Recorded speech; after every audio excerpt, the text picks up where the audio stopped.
In lesson 4, we talked about male and female understandings. When you watch spirit science, you have two choices in how you understand it. You can come from the left brain, take notes, and carefully see the logic in each step. Or you can come from the right brain, just let go and don't think, feel. Watch it like a movie, expanded, not contracted. Either way it will work. My advice is to try and see both angles if possible. It is through balance that spiritual health returns. Whichever way you take it in, the fact that you are watching is what matters. And what you receive is what you were meant to receive. Today's lesson will be separated into 3 parts. First, we're going to talk about existence of extraterrestrial life. Then we're going to take a look at human life before recorded history. And finally end with why things are happening on Earth today.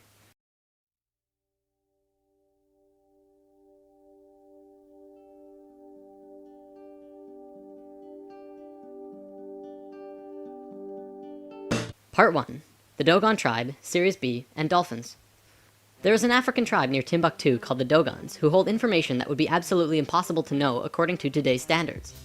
See, the Dogons have a cave on their land that stretches back into a mountain, and in this cave are drawings over 700 years old.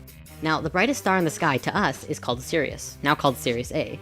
If you look at Orion's belt, following it downwards to your left, you can see it. The information in the Dogon cave specifically showed the star Sirius. They're very specific about the star, and they have a diagram of not just Sirius' rotational pattern, but a small star orbiting it. They say it's very, very old and very small, and made out of the heaviest matter in the universe.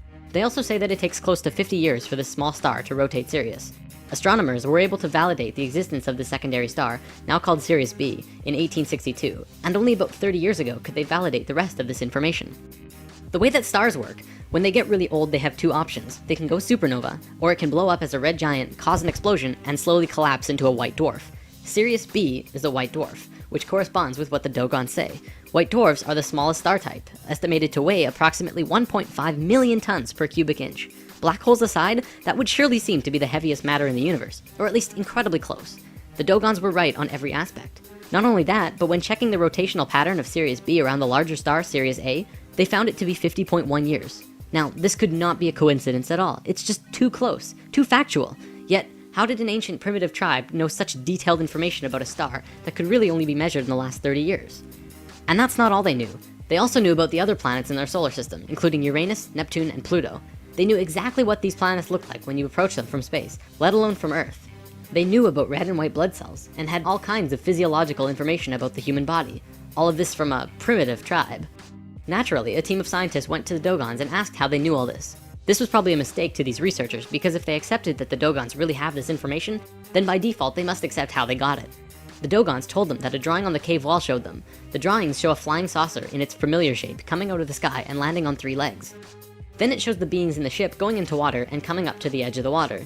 These beings looked very much like dolphins. In fact, maybe they were dolphins, but we don't really know for certain.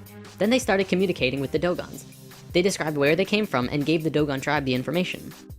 Here's another thing the Dogons knew. This little drawing was on the walls, but the scientists didn't know what the heck it was, until computers calculated the orbits of Sirius A and B.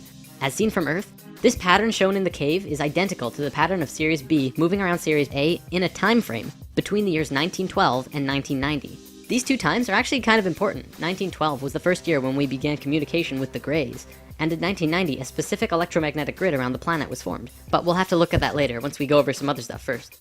Another thing about this rotation, it's the exact same rotational movement of DNA.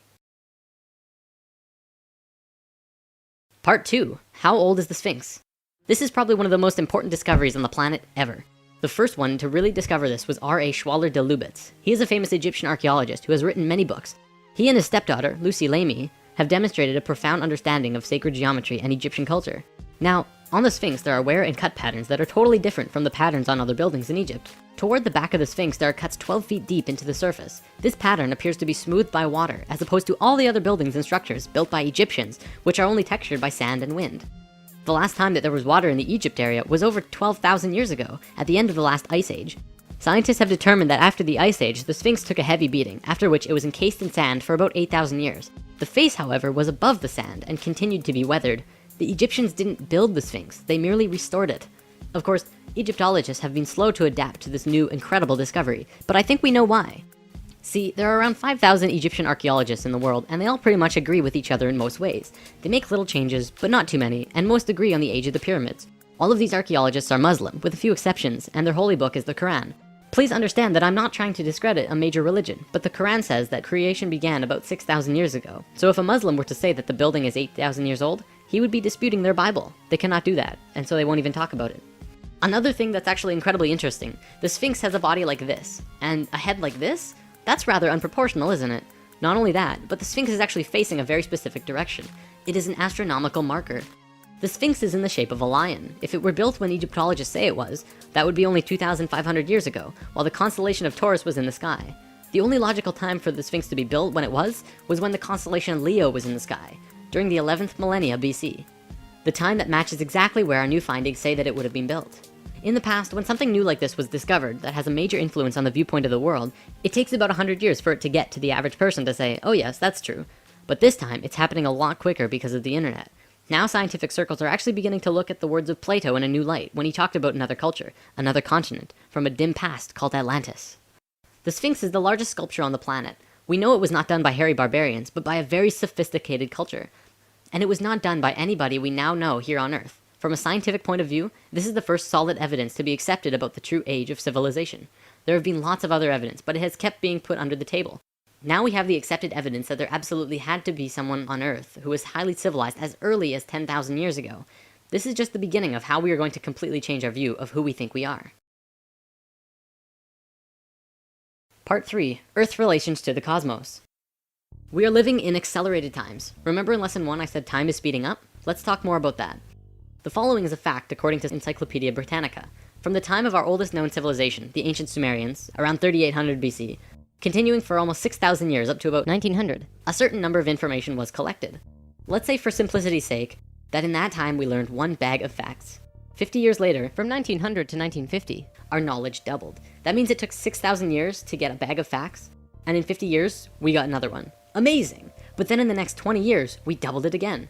And then in 10 years, we doubled that. And now we're getting bags of facts every month, maybe within days, I don't even know. The fact is, things are speeding up monumentally. We're living within a knowledge avalanche. Life on this planet is accelerating faster and faster, obviously culminating in something new and something different, perhaps just out of the reach of our normal imagination. What does this mean for the world? Why is it happening? Better yet, why is it happening now? Why didn't it happen 1,000 years ago? Or why didn't it wait to happen 100 or 1,000 or 10,000 years from now? It's really important to understand the answer to this question, because if you don't know why this is happening now, then you'll probably not understand what's happening to you in your life or be prepared for the coming changes. Now, the Earth actually has a wobble. Well, it has many wobbles, but the one I'd like to talk about today is the one called the precession of the equinox. Essentially, what this is a rotation that the planet does, which completes a cycle once every 26,000 years.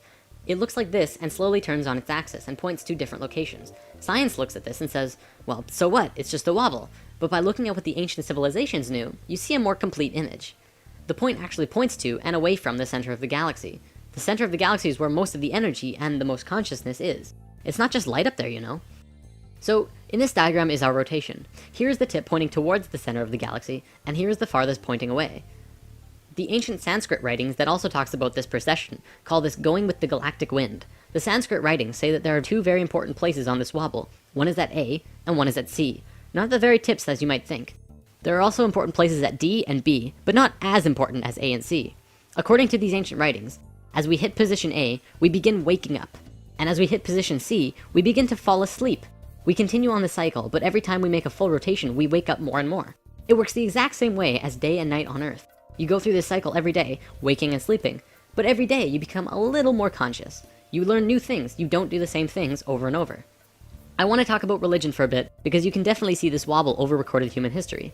See, when we were the ancient Egyptians, Sumerians, and Mayans and such, we were incredibly wise. We may not have known all of the advanced intricacies of the world that we do now, but we knew about the precession of the equinox, and we had an advanced geometric understanding of the universe that we're going to talk about soon.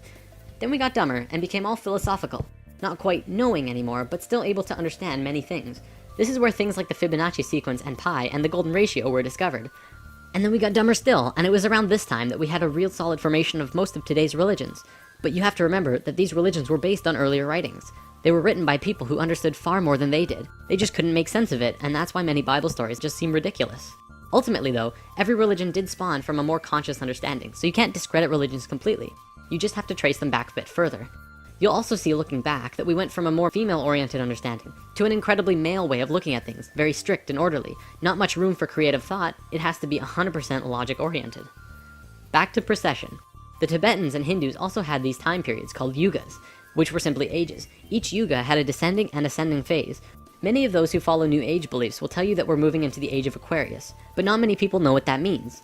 Well, we're right here on the precession of the equinox, just about at point A. Remember, this is a really important time for us, not just humans, but all of Earth, and perhaps maybe our solar system.